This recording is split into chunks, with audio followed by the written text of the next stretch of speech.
All right, so welcome back to the PhD Life series. Today we will be talking about challenges, my challenges in the program, and how I've had to navigate some of these things. So, for those that do not know, I am a PhD candidate. I started my program in 2014. So, 6 years later, I am still working towards earning this doctorate.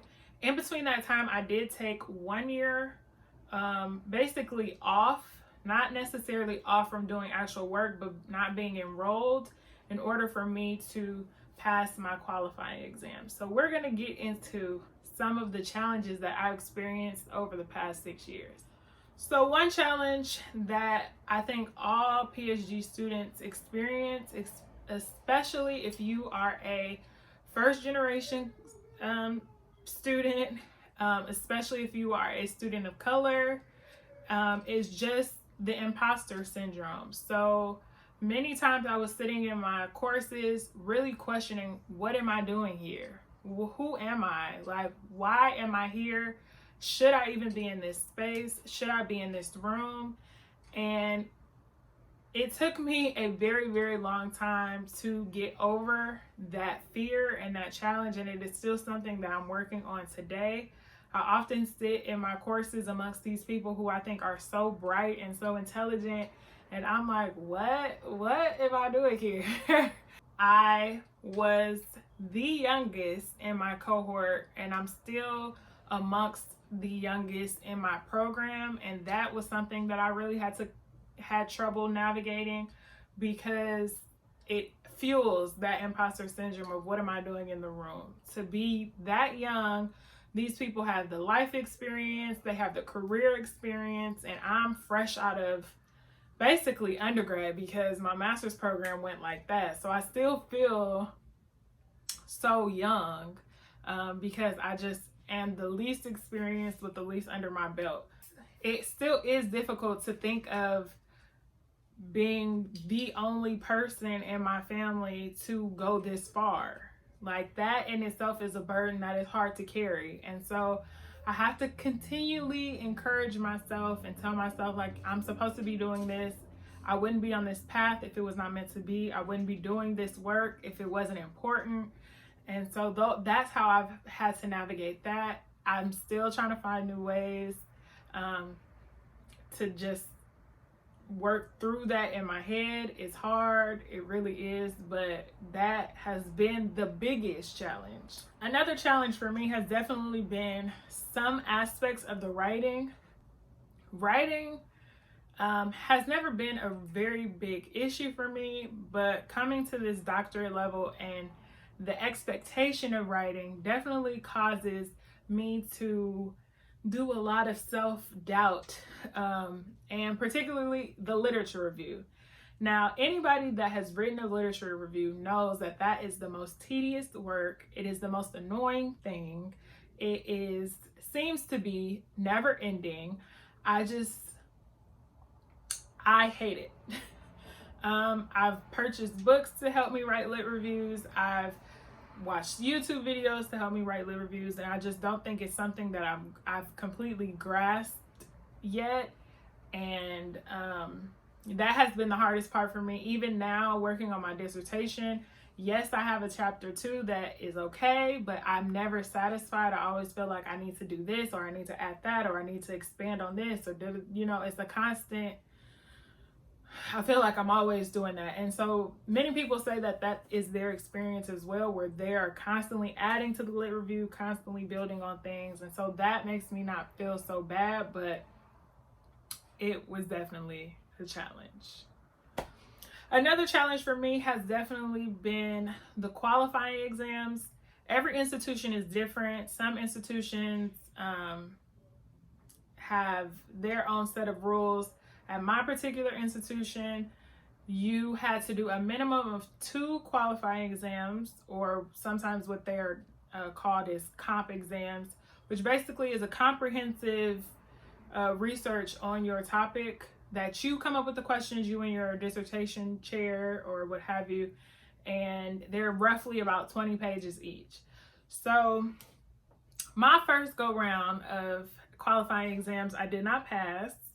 And that was the most discouraging part of this program. It actually set me back where it kind of affirmed like I shouldn't be here. And so I kind of gave up and I threw everything to the side. I didn't work on my comp exam for months. Like when I tell you, after I did not pass, because my committee felt like I needed to add more information and all this other stuff, I was like, you know what? And I didn't touch those papers for maybe 3 to 4 months. And I kind of got tired of telling people like, yeah, I'm a doc student, or I got tired of my family and friends being like, yeah, that she's getting her PhD. And it's like, am I? Because I haven't touched it in a few months.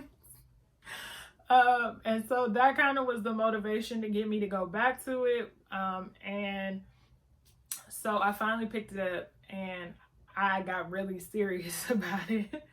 The first go round, I won't say I was not serious, but I just figured, oh, this is just another paper. I've already read all this material. I could put it all together and deliver it. But I knew that it had to take some extra work from me. And in the second go round of my qualifying exams, I had to keep telling myself, like, this is going to essentially be the skeleton for your dissertation. So do you want to work harder now or work harder later? And that was really the best advice I could have given myself, because it really laid the foundation for me to work upon as I begin, formulating everything now. So my current challenge at this moment, which is, I'm kind of working through it. It still exists, but not as badly, is the finding of participants. So depending on your research design, you may be doing quantitative, which is far easier. Like, had I known what I know now, I probably would have just went the quant route and let it be. But I chose to do qualitative research, which is very more personable and requires interviews of some sort. And so my research design is somewhat holding me back, but we're progressing. My initial research design was to conduct single interviews as well as a series of focus groups. But due to COVID-19, I have now had to conduct all of my research interviews virtually. And initially, it was very hard to get participants. Initially, my research was to interview undergraduate women who were currently enrolled. But due to this global pandemic, I was having the hardest time finding undergraduate women that were willing to be a part of my study. And I didn't think I would come into this obstacle, but a lot of undergraduate women now are in a space to speak freely because they're back at home, or there's a slew of factors that can come into play when you're trying to talk candidly about campus racism and politics and things like that. So instead, I chose to alter that research design to include any woman that went to college or graduated. And that kind of opened up for me to get more participants. So I'm working through this challenge now. I'm currently in data collection, and so far so good. It's going smoothly. I will be releasing another video to talk about some of the tools that I've been using in data collection that have helped me get to this far.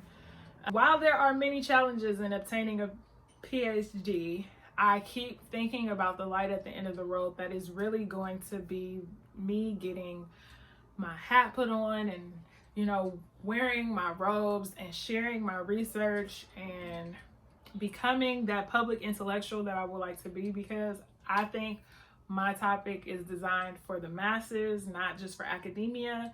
And so I have to keep reminding myself of the end goal and what that looks like. It's hard, but hopefully in 2020, I will become Dr. Candace with a K.